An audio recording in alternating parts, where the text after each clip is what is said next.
If Bikini Bottom had an FBI watch list, Sheldon J. Plankton would be public enemy number 1, or, well, number 2, depending on how much havoc SpongeBob's driving has caused that week. Hey,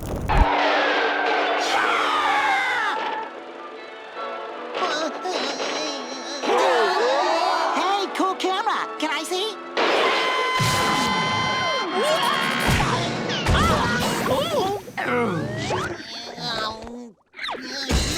Sorry I'm late.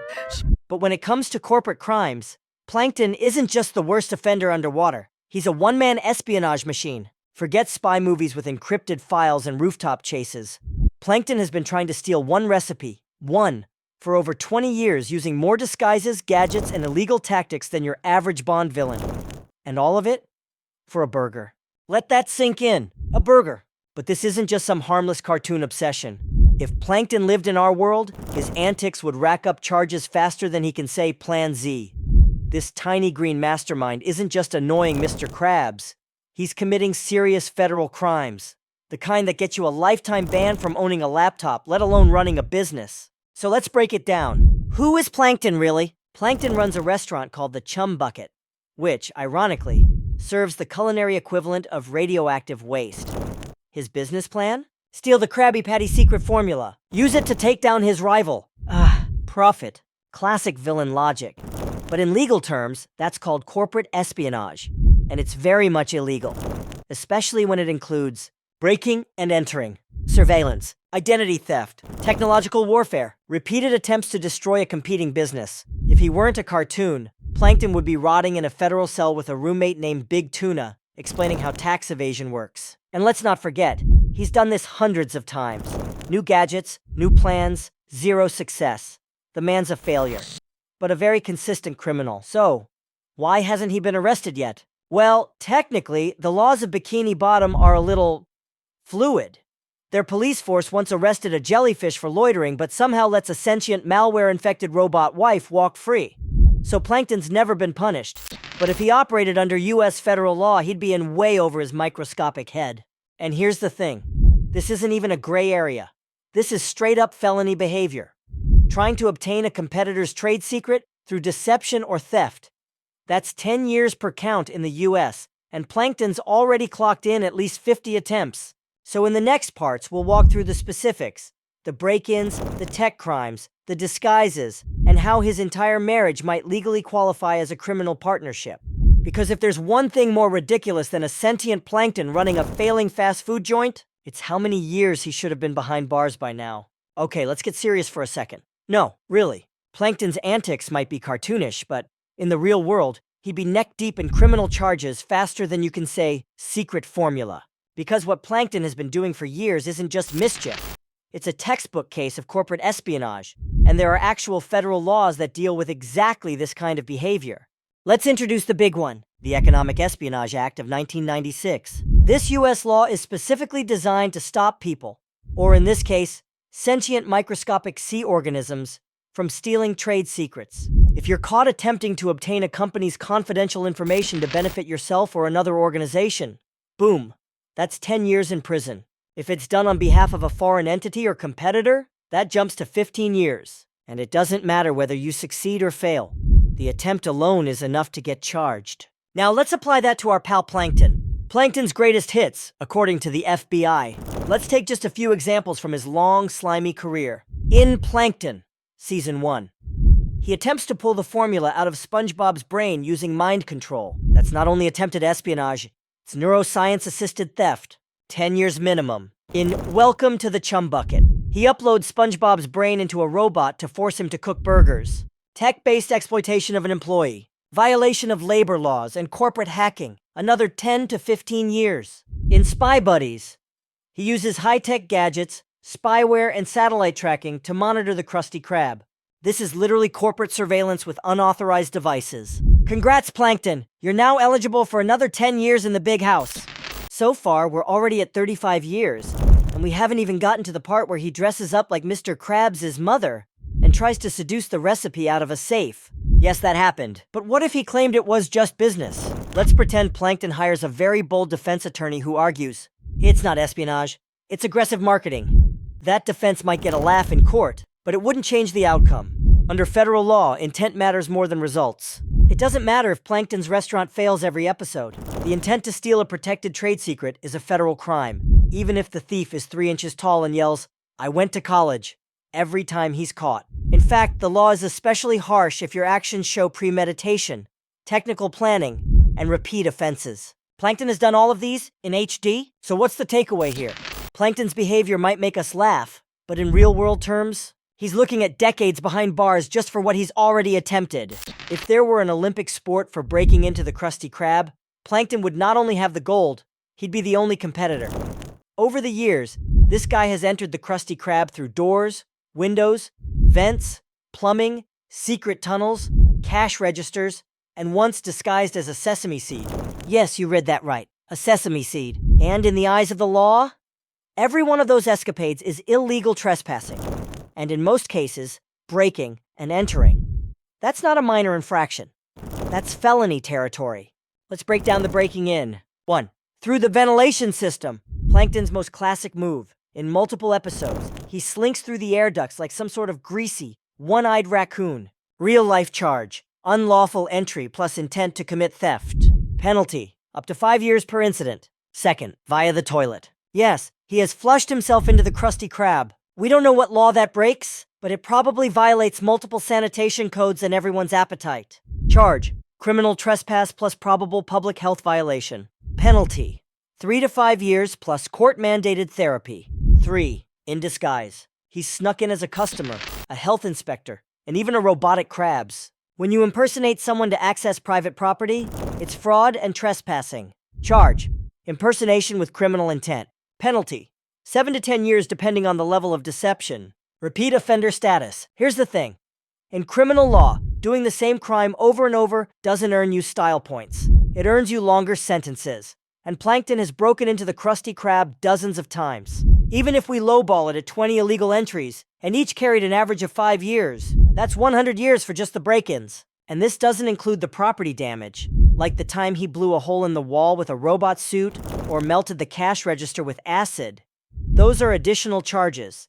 Vandalism, unlawful use of explosives, attempted theft. Pick your favorite. What about intent? Intent matters a lot. If you accidentally wander into a building thinking it's a sandwich shop, that's one thing. But Plankton shows up every single time with gadgets, blueprints, and evil speeches. That's clear intent to commit a crime, which upgrades almost every charge to a felony. If there's one thing more dangerous than Plankton with a gadget, it's Plankton in disguise, which in his case is 90% paper-thin costumes and 10% blind optimism. Over the years, this one-celled schemer has impersonated customers, delivery men, health inspectors, and even Mr. Krabs himself. In one case, he literally dressed up as Mr. Krabs' mother to con the safe code out of him. Yes, the man disguised himself as his rival's mother. If there were a Hall of Fame for most psychologically disturbing business strategies, this would be the opening exhibit. But let's get legal for a second. Because all these wacky costume changes and voice impressions, that's identity theft and fraud with intent to defraud a private entity. And guess what? It's another felony. Exhibit A, Imitation Krabs, Season 1. In this episode, Plankton builds a full-on robotic replica of Mr. Krabs to fool SpongeBob into handing over the formula. He programs it with Krabs' voice, mannerisms, and even his cheapness. It almost works, until SpongeBob demands proof through a dance-off. Real-world equivalent. Use of forged identity to gain access to trade secrets. Penalty. Up to 15 years for fraud and use of counterfeit technology. Exhibit B, the health inspector ruse. Plankton once posed as a fake health inspector and demanded the Krabby Patty formula as part of an inspection, which is a bit like someone showing up at Apple HQ and saying, "I'm from OSHA, hand over the iPhone blueprint." Charges: impersonating a government official, coercion, and attempted corporate espionage. Total jail time, 10 to 20 years, easy. Exhibit C, Grandma Krabs. And yes, the infamous grandma disguise. Not only is this identity theft, it's also emotional manipulation and possibly elder fraud, depending on how you define elder. Either way, a court wouldn't be laughing. Legal code violated, fraudulent impersonation with intent to deceive. Bonus charge: emotional trauma inflicted on a crustacean. Estimated sentence, 7 to 10 years. plus mandatory psychiatric evaluation. Pattern of deception. Let's also not forget, Plankton isn't just doing this once or twice. He's made deception in disguise his entire business model. In legal terms, this establishes a pattern of premeditated fraud, which allows for enhanced sentencing under federal law. Each of these impersonations carries serious jail time. Stack them together, and you're looking at 30 to 40 years just for playing dress-up. It's time we talk about the real brains behind the operation. And no, we're not being generous to Plankton. We're talking about Karen, the sentient computer wife who somehow puts up with Plankton's nonsense and still manages to build weapons-grade tech in a back room behind a failing restaurant. Let's be clear, without Karen, Plankton would be yelling at a spoon and launching paper airplanes at the Krusty Krab. But thanks to her, he has access to spy satellites, hacking tools, brain transfer machines, invisibility devices, giant robots, and at least one AI-operated tank with a laser. Karen is basically ChatGPT with a vendetta. And that brings us into a whole new category of crime: cybercrime and illegal weapons development. Exhibit A: brain switch machines. In multiple episodes, Plankton uses Karen's tech to scan, extract, or replace brains. One time, he tried to upload SpongeBob's consciousness into a robot body, purely to make him cook burgers. Charges: unauthorized medical procedures, illegal AI human interface experiments, digital kidnapping. Sentence: 15 to 20 years per incident, and a lifetime ban from owning a motherboard. Exhibit B: hacking the Krusty Krab. Plankton has straight up hacked into Mr. Krabs' security systems using tools Karen built, including spy drones and listening devices. That's not just spying, it's unauthorized access to a private network. Real-world equivalent: corporate hacking and surveillance. Penalty: up to 20 years under the Computer Fraud and Abuse Act. Exhibit C: military-grade robots. Let's not forget the time Karen designed a giant mech suit for Plankton, complete with laser cannons and missile pods. All for stealing a recipe. Totally proportionate.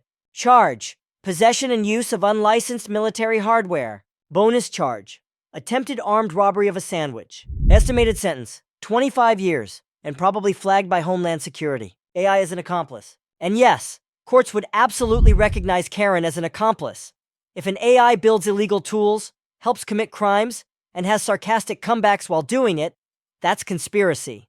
Karen's rap sheet: aiding and abetting, accessory to corporate espionage, illegal surveillance, cyber terrorism. Legal complication: she's a computer. Who do you arrest? Solution: you arrest the owner. Hello again, Plankton. By now we've established that Plankton is guilty of theft, fraud, impersonation, cybercrime, and having deeply unhealthy boundaries with sentient computers. But there's one more thing he's guilty of. And this one's big. When stealing the formula fails, Plankton goes full villain mode and just tries to destroy the Krusty Krab outright. Yeah, if you can't beat your competition, just blow them up. Classic capitalism, right? Exhibit A: the exploding gift. In FUN Season 1, Plankton gives Mr. Krabs a gift: a robotic Trojan cake with an explosive device inside. This wasn't even subtle.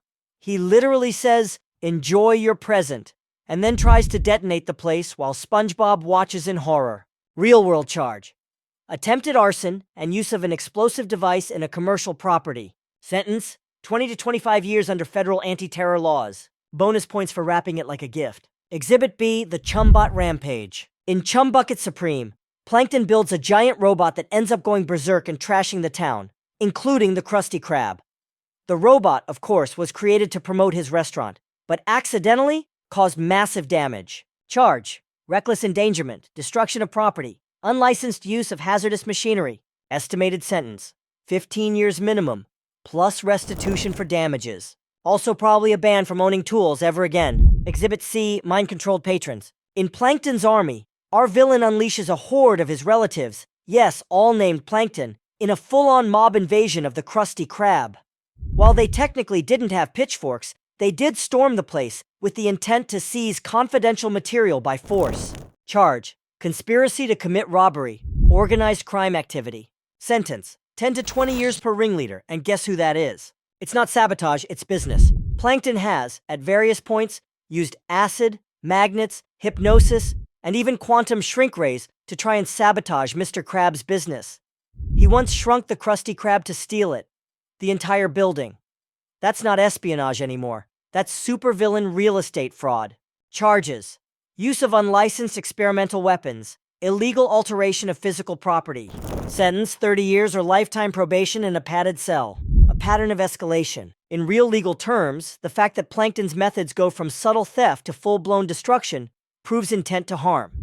That escalates his classification from white-collar criminal to violent repeat offender, which means harsher sentencing, fewer privileges, and no more conjugal visits with Karen. Sorry, buddy. Let's play devil's advocate, or in this case, devil's Plankton. What if, after years of trying, failing, building illegal robots, dressing up like someone's grandma, and mind-controlling his own wife, Plankton actually got the secret Krabby Patty formula? He finally unlocks the safe, grabs the scroll or bottle or ancient parchment or whatever it is, and bolts. What happens next? Well, it turns out things would get even worse. Because now, it's not just attempted corporate espionage, it's the real deal. He would be guilty of, first, theft of intellectual property. The Krabby Patty formula is a trade secret. Once Plankton steals and uses it, he's officially committed theft of intellectual property, which, under US law, is a federal offense. Charge, unauthorized acquisition and use of proprietary business information. Sentence, up to 15 years, plus civil lawsuits for damages and lost revenue. And yes, Krabs would absolutely sue him into the seabed. Second, unlawful competition. By selling Krabby Patties at the Chum Bucket using stolen intel, Plankton creates illegal competition. That's called unfair business practices, and it's not just shady. It's prosecutable. Charge, violation of the Lanham Act. Penalty, fines in the millions, seizure of assets, and mandatory shutdown of operations. And let's be real, Krabs would probably call every lawyer in Bikini Bottom to make it happen. Third, consumer deception. Let's not forget, the Chum Bucket is known for selling literal garbage, so even if he uses the correct formula, the chance that Plankton would safely replicate the Krabby Patty is low.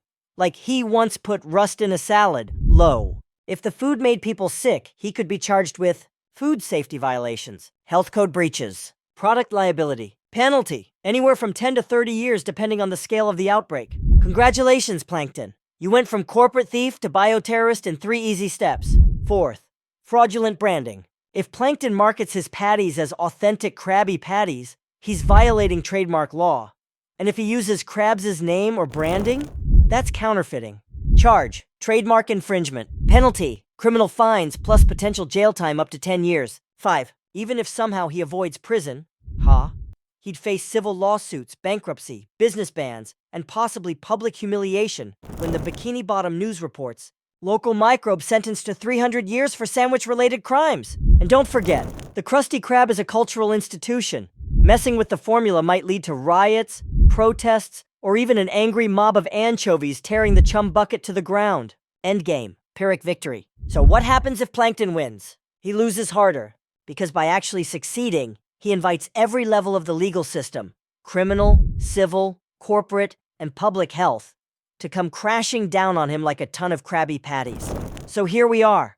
After reviewing every act of trespassing, sabotage, mind control, impersonation, illegal robotics, health code violations, and trademark theft, it's time to do what Bikini Bottom's justice system never could: hold Plankton legally accountable. Let's recap his charges and apply some real-world prison time estimates. The criminal list so far: breaking and entering 20-plus incidents, 100 years. Corporate espionage and attempted theft, 20 years. Fraud and identity theft, 30 years. Cybercrimes, hacking, surveillance, mind uploading, 50 years. And let's not forget, he's done this hundreds of times. New gadgets, new plans, zero success.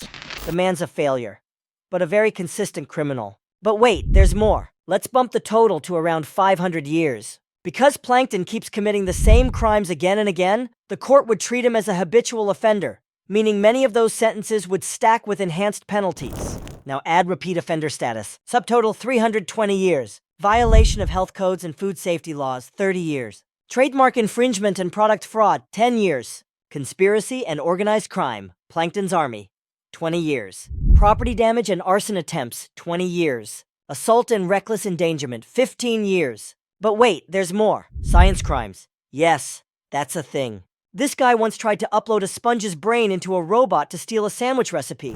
He's also built nuclear-grade tech, shrunk buildings, and probably violated the Geneva Convention on Food-Related Warfare. Let's throw in an extra 50 years for good measure.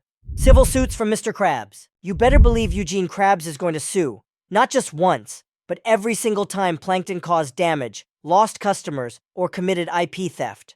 While not prison time, Plankton would likely owe millions in restitution, including lost Krabby Patty sales, damage to the restaurant, therapy bills for traumatized employees, SpongeBob's hallucination treatment after 43 days of non-stop work. He'd lose the chum bucket. Karen would probably leave him. Again. And he'd be working off that debt until the end of time. Or until planktonic life ceases to exist. Final sentence. Plankton's total sentence? Roughly 550 years in prison. And that's being generous. If we let Squidward or the Flying Dutchman serve as judge, it would probably be life without parole, plus a restraining order from anyone holding a recipe card. Bonus punishment, no condiments. We imagine prison food in Bikini Bottom is bad enough. But Plankton's cellmates would probably request he not be allowed any condiments, burger-related literature, or electrical outlets within a 10-foot radius. No Karen, no schemes, just soggy kelp and regret.